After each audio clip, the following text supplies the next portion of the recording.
Hello, Healing Spot community. This is Justine Calderwood. I'm a physical therapist at the Healing Spot Physical Therapy, and today I'm talking about the TMJ. So I'm going to go over a few things about the TMJ, the temporal mandibular joint, a little bit with anatomy, some things that you might notice that would clue you in to know that you have some issues with your TMJ joint. Some of the causes, and I'm going to also give you one thing that you can try at home, and throughout this week I'm going to also give you some more information on some self-treatment, okay? So we're talking today about the TMJ, or the temporal mandibular joint. So the mandible is just the bottom of your jaw, so when you open your mouth, the mandible is moving, okay? So I have my little handy-dandy model here, and you can see how as it comes up, it has this little articular disc here, and you can feel that if you just put your hands on either side, just in front of your ears, and you open and close, you'll be able to feel that little condyle kind of moving, okay? And it meets up with the temporal bone, which is the bone right around your ear, okay? So so that's kind of a brief anatomy anyway, and so I kind of look at this as, and the maxilla here is the very top. That's what's attached to it's attached to your skull, basically. It's the bottom there. And so when you're moving your jaw, you know, it's kind of like a porch swing coming down from the maxilla, okay? So some of the things, if you have some issues with your TMJ, some of the symptoms that you may be experiencing include some clicking, popping, pain. So, you know, pain's always an indicator of dysfunction. So pain around the jaw itself, with maybe chewing, talking. I've had people say, you know, when they yawn or they open their mouth really big when they're going to bite into something that's big, when they're talking, or even sleeping on your jaw, you may get some soreness or pain. And that pain may be around the TMJ, may radiate down into the jaw. It may even radiate into your neck, up into the head, okay? And you may even feel some ear pain or ringing in your ears. If you look at this, I'm going to see if you can see this, but this is that little articular disc that I was telling you about, and this little hole here is really the hole of your ear, and it's only 1/8 of an inch away from your ear, okay? So that's why they're so closely connected, all right, and why one may feed into the other. So when people come to see me and they're having some ear pain or ringing in their ears, I like to also look at the TMJ joint and vice versa, okay? You may notice changes in your ability to bite down, or the occlusion, where, you know, one side you can hit really well and the other side it almost seems like it's still gapping, okay, when you close your mouth. And then another thing that I look as a therapist is the craniosacral rhythm, okay, and that's something that I'm going to just briefly tell you about. So basically, I feel that by taking a hold here, either back of the head at the occiput, or I even make contact with this temporal bone, and what I'm feeling for is that natural rhythm the body will go through where the head expands and contracts, and this happens usually, if it's normal, about 6 to 12 cycles per minute, and so I'm feeling for that, and the head needs to be able to do that, and it actually communicates with the sacrum. I've done a video on this in the past, but basically if that's not moving in those joints, those sutures of the skull aren't moving like they need to, it can really create a lot of dysfunction in that craniosacral rhythm, and that's really what gets the cerebral spinal fluid to be moving in the nervous system, okay, and that's what helps to nourish your spinal cord and your spinal nerves, and that dural system, or the spinal tissue actually covers all of these cranial bones, okay, including down here into the TMJ, okay?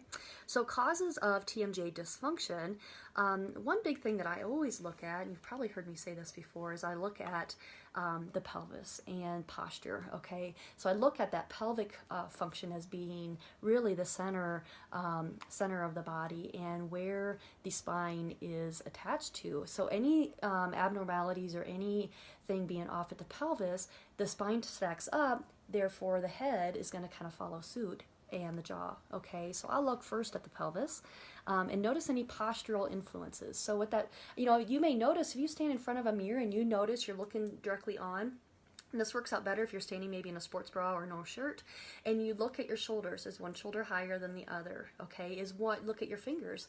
Are the fingers of one hand lower than the other? That can give you an indication that, something's not off here, whether it be, all at the shoulders or down into the thoracic spine, or like I said, even down at the hips and the pelvis, okay? So that's what I look at as a physical therapist, to see how the head is stacked, okay?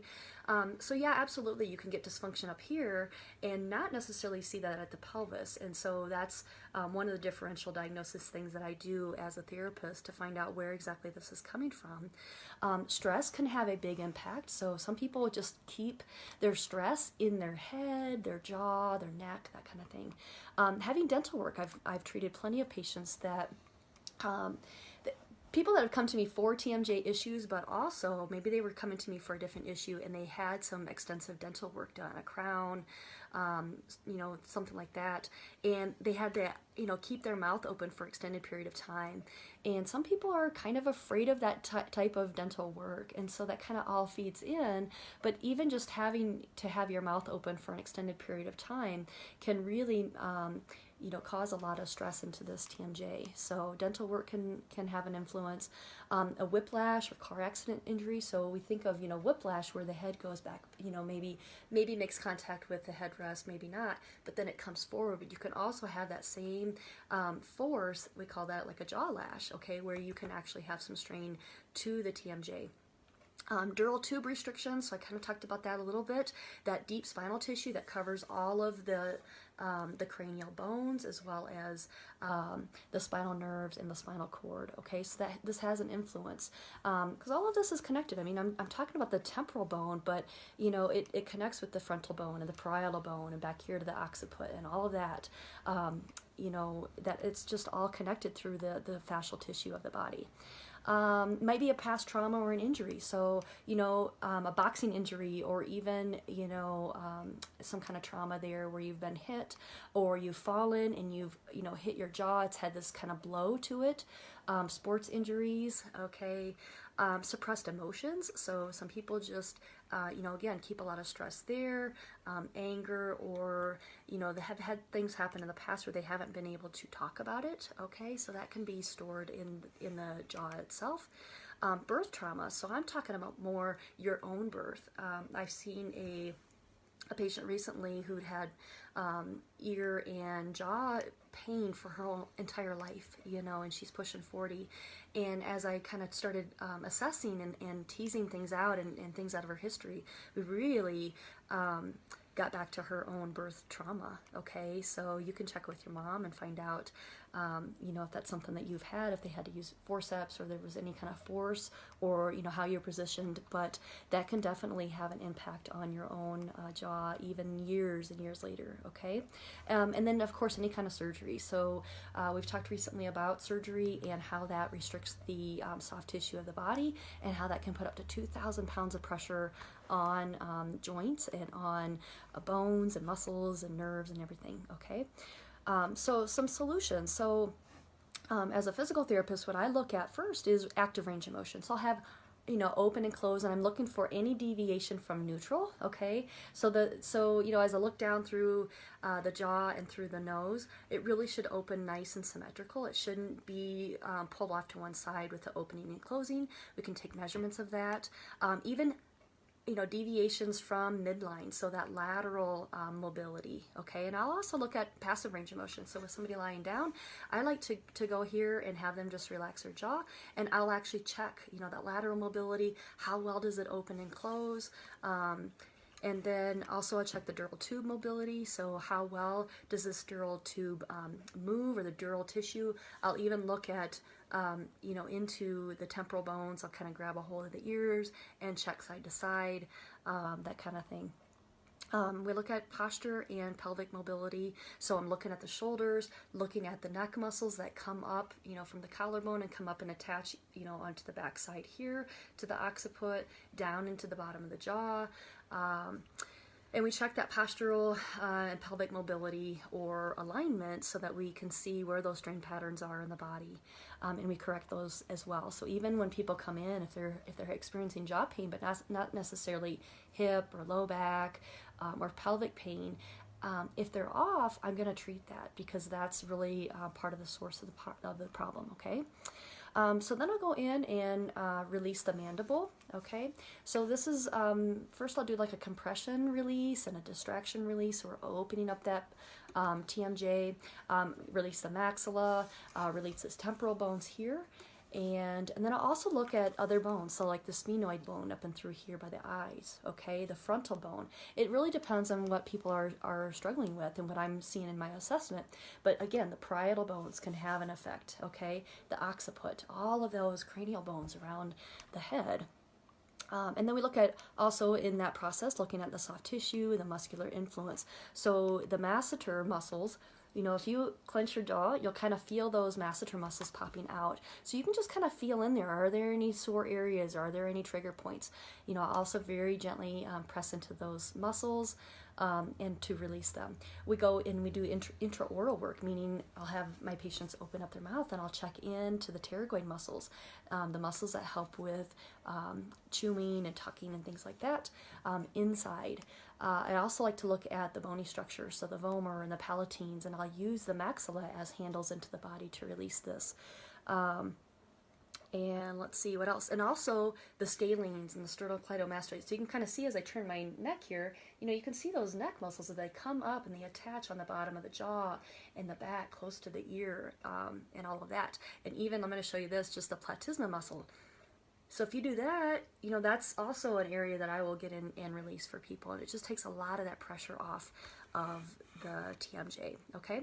So I'm going to tell you one quick release today on what you can do if you are experiencing some of this popping, clicking, pain, if you've had an injury or anything like that. So one great way to release is to do ear pulls, and I've actually done this recently to help relieve headaches. I taught on this recently to teach how to release headaches, okay? So you just grab a hold of your ears, and you can be at a table or a desk with your arms supported. Just grab a hold of your ears, either the earlobe or directly inside, and all you have to do is pull down and out, almost like you're trying to go out towards your shoulders. And you're not forcing anything, you're just taking up the slack, kind of like an elastic band. And when you feel your body resisting you a little bit, that's where you stop and you hold. Wait for 90 seconds to 2 minutes. That's when the fascia will start to release. And then you just want to wait and hold and follow your body where it's leading you. So don't be alarmed if you feel one side release in a different direction or at a different speed. So one side may go like be pulling down, down, down, and the other one's not moving much. But just wait right at those barriers and wait for any releases to occur and hold for 3 to 5 minutes or longer. And you can start to, that helps to release the temporal bone, okay? So stay tuned this week. I'm going to also share some other self-treatment ways to address TMJ issues and dysfunction, okay? If you have any questions, please leave them below. I do my best to reach out and answer any questions that people have. And you can reach me via my social media platforms, Facebook, Instagram, YouTube, or even on my website at healingspotpt.com. So if you're struggling with any kind of TMJ issues and you're local to me, please reach out. I'd love to meet with you one-on-one and do a discovery session and find out more about what's bothering you and what you're struggling with. So thanks for tuning in today. I'll talk to you next week when I do a Facebook Live video again.